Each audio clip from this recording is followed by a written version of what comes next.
Hello, and thank you for listening. My name is Luke Mardig, and you are listening to Be Insured, where we talk about business, leadership, and insurance. That way, on your worst day, when you need it the most, you will be insured. As Michigan rolls out its new auto reform, I'm sure you have a lot of questions. As a matter of fact, if you have a lot of questions, it means you're probably a really good client because you care about your insurance, and you should. And I know my team has received a ton of questions from clients over the last few months, increasing with ferocity over the last few weeks. And here's the thing. There's still so much of this that is yet to be known. However, we want to use today's episode as a way to offer you clarity as advisors where we can. So we'll go over what is changing with auto insurance, how it may affect your rates, myths that you may have heard, and what conversations you should be having with your agent right now. For example, should you be making any changes to your policy? And as always, I'm joined by my awesome co-host, Eric Gestring, the Mardigan Agency. All right, so let's bring people up to speed. What is Michigan's auto reform, and where does it currently stand in the process of being implemented? So first of all, it's PIP reform. Yes. If you don't know what PIP is, it's personal injury protection. The change in that is they're supposed to mandate and I think track healthcare providers and how much they're charging now, right? There's a fee schedule. Yeah, fee schedule. There's a bunch of stuff that really doesn't matter to the consumer. But that is good because it was getting hiked up by healthcare industries. Some scrupulous medical Yep. But the main thing practices that the clients need to focus on is that you're capable of capping that coverage. So you have some choices, yep. Right? Before you had no choice. You had one choice. Yeah, which is unlimited. Yes. And why would we want unlimited, Luke? So first of all, we're the only state that has unlimited medical benefits. So if you're hurt in an accident in Florida, it's capped. I think it's $15,000 or $20,000. So you could literally be in an accident in the state of Florida, be paralyzed from the neck down, become a quadriplegic for the rest of your life, and they'll cut a $20,000 check for you and say, good luck. And a lot of places that have health insurance, a lot of clients that have health insurance don't coordinate with auto now, even in those states. Yep. So with the healthcare reform, a lot of the healthcare providers stop coordinating with auto because of the expense of it, right? And that's why they kind of separated themselves from it. So if you aren't aware, you need to reach out to your healthcare provider, find out if they coordinate first of all. But I would not go away from unlimited because of the fact that healthcare is only going to cover so much of these injury or medical bills. Am I right, Luke? Can you touch on that? No, that's not the reason why. Okay. No, the reason is because they've changed the bill. They've amended it several times since they passed it, which tells me that the government's not really sure what they passed. That's true. What was originally going to be signed changed a week before it was actually signed. That's scary. Like, why are we making last second changes? You know, that kind of tells me there's probably some type of politics at play, right? Like someone with influence and power just wanted to push something through, stepped in and said, you're not going to do that. This is what you're going to do. And in order to get the law passed, they had to make the change, you know, or however politics works. I'm not going to assume I know how it works, but that tells me something isn't right. Because if the bill got approved by the state and the Senate, or the House and the Senate, then why did it need to change? It sounds like they did a lot of work. This has been in the works for like 20 years.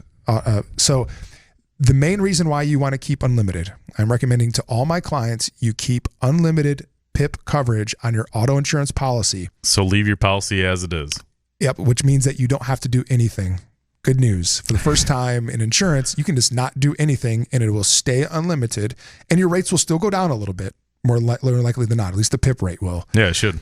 And the number one reason is because I don't want you, listener, to be the person who gets into a car accident and is a quadriplegic and you have to sue the state of Michigan or the insurance company to figure out who's going to pay what.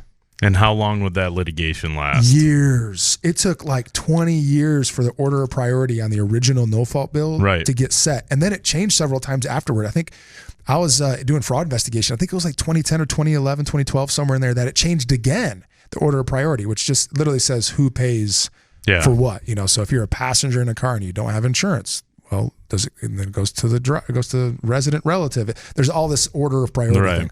Well, this new law hasn't really figured it out. They think they know, but they don't really know.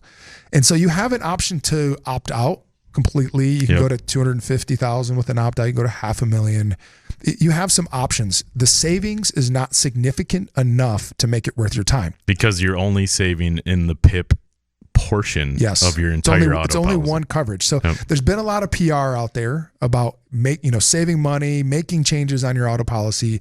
Don't make any changes. Don't do anything with your next renewal. If you care, because what position you're going to get in is you're going to end up losing everything because you can't afford the medical bills, or you're going to have to out of pocket somehow. Well, and that's where, like, if you don't have any assets, you don't have anything that you care about, you don't make an income, then you know what? Yeah, if you're on Medicare, Part A, Part B, Medicaid, whatever, if you're on government healthcare and you don't have anything to lose, yeah, opt out might make sense.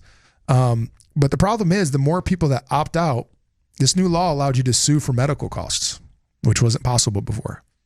So the more people who opt out, the more people are going to sue to recover their medical costs. The But- higher your prices are going to go for the bodily injury liability coverage on your auto policy, and it's going to end up killing you long term. So this really wasn't a perfect solution. It was a solution, which I think most people are just happy that something happened. Yeah. But all it did was just confuse all of our consumers. So I'm going to say it again. Don't do anything. Don't make any changes to your auto policy. Keep it exactly as is. And as Eric said, you want to contact your health insurance company and get a letter of coordination for your auto insurance. Those are the only two things that I recommend you do. If you don't have an agent that you can talk through this with and figure out how much it would save you to Please opt out reach and out. that sort of thing, then reach out to us. It's the Mardigan Agency. You can reach out to Eric directly, Eric Stephen Gestring on Facebook, at Eric Farm Bureau on Instagram. And we can kind of explain your situation and exactly how it would work if you think you should opt out. Walk you through it. The other challenge, if you do opt out, but you have a 22-year-old kid who lives at home with you part of the year, what happens to their coverage? It's going to mimic whatever you choose. They're going to opt out. Yeah. Well, what if they're not on your healthcare plan? What if they have their own? They're in trouble. There are so many scenarios with this new bill that have not been figured out. Yeah. How much will Medicare pay? What will Medicare pay? They're not going to pay for it. Here's the things that they won't pay for. Well, Let's go through that. I want to also jump back to you can sue now, right? You can sue now is what you brought up, right? No, you can sue for medical. You can always sue for pain and suffering. But medical. Temporary disablement, permanent disablement, For medical. lost wages. Now you can sue for medical But also. if you cap, you have to understand that you're signing that right away almost, because you're signing a document to cap your stuff knowing that you can possibly be at risk to not have coverage for medical. No, you can still sue for medical. Even if you have $500,000. That's the problem, is if you pick $500,000 and you're quadriplegic and it's going to be $2 million for a lawsuit. You're going to go sue, yeah. You're going to sue for that $1.5 million in coverage. So let's talk about the things healthcare won't pay for. So you go, but my employer's awesome. I had an email from a great client. They're dear friends. I love them so much. And hey, I got an email from HR. That's what's triggered most of these questions. My HR emailed me about our health insurance and it said that I'm supposed to follow up with you. So they're great clients. So they did what they're supposed to do and they followed up with me. Forwarded me the email. Hey, could you tell me what's up with this? Well, they actually have phenomenal health insurance. It actually is primary on auto. They don't have a limit. It all sounds amazing, right?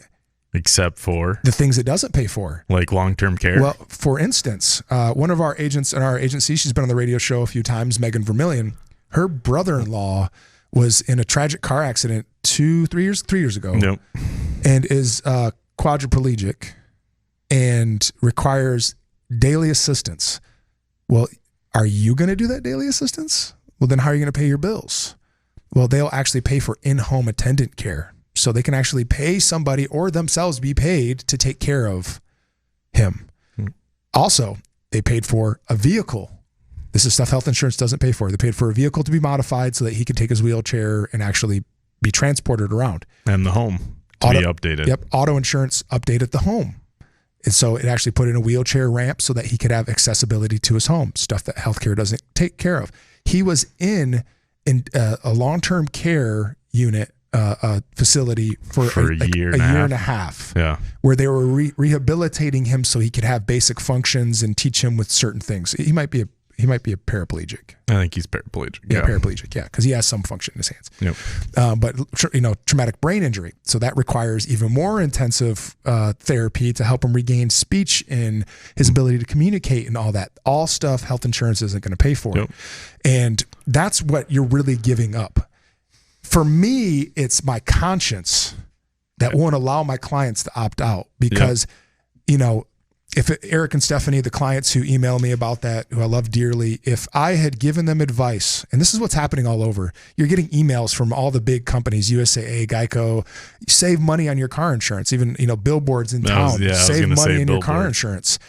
Well, what they're saying is opt out and give up all that coverage.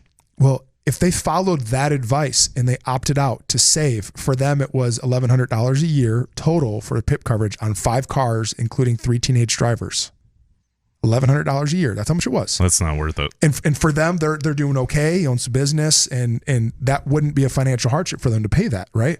So why would you give it up? And then the next day, Eric drives all over the state. If he were in a car accident and were paralyzed, I wouldn't be able to sleep at night. I'd be so sick. I feel sick to my stomach thinking about that. Does Stephanie work? Yeah, she does. Okay. That's where the health insurance comes from. Okay. She works to get the health insurance. And, in that scenario, I couldn't look him in the eyes. I'm sorry I ruined your entire life over $1,100 so that I could keep your business. And unfortunately, what's the environment for most insurance agents right now? They're deathly afraid. They're 100% afraid because it's all coming back on the agents now. No. What are they afraid of most? They're afraid of getting sued. No, they're afraid of losing their clients. Oh, yeah. That's why they're promoting the discounts so big. Yeah. Well, that's what I had one client call me and go, hey, my father-in-law told me his agent told him to opt out and he's saving like $500 a year. And I said, dude, no.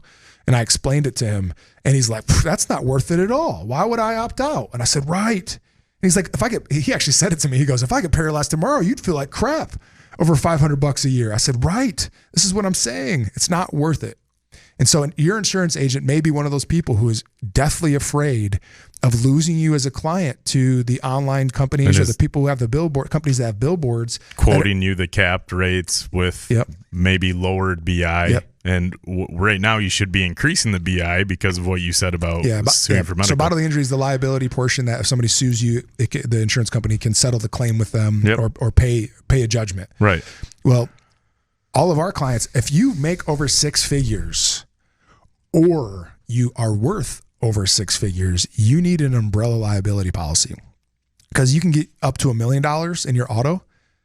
Dude, right now, before the law changed, 10% of all auto accident related lawsuits settled for over $1 million.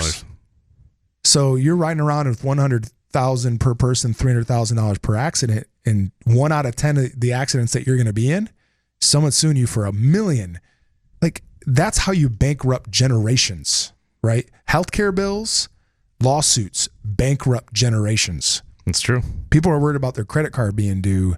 That's not usually what bankrupts you. I mean, for some people it is, but usually it's some massive event like healthcare bills. That's where the majority of bankruptcies occur. Why would you risk everything you've worked hard for to save even $2,000 a year? I mean, it doesn't make sense to me. I don't know why anybody would. So if you have things that you like and enjoy and you have an income and you have a net worth, then it's worth protecting those things. If you have a family that you care about and you want them taken care of if they are injured in a car accident, don't do anything, keep unlimited benefits. And what's really interesting is we're not the only ones advocating that people keep unlimited. We're not.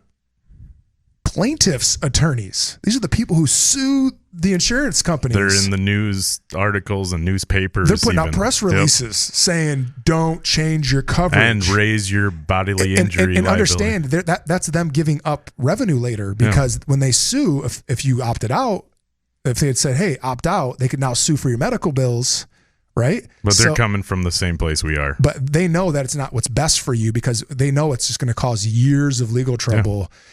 You're going to end up losing money even if you do get a settlement because it's going to take so long for you to litigate the coverage. We just had one in West Michigan where he had 2 out-of-state relatives who were children in the car and they were hurt. But thankfully he had coverage, and it pays up to $25,000 for those injuries. Good thing we wrote that policy right? Yeah, because if he had opted out, it's You no wouldn't coverage. have had it, yeah. And his nephews, I mean, it wasn't anything major, but it was enough that they should have had some coverage. So with this Michigan auto PIP reform, PIP reform. don't believe the headlines. The headlines are not always true. It's not in your best interest. If you have things you care about, people you care about, do not opt out of unlimited PIP. Give it a few years. Let the courts sort this stuff out, and then you can make an educated decision based upon actual Data. actionable data, not just inferences and hoping to save a buck.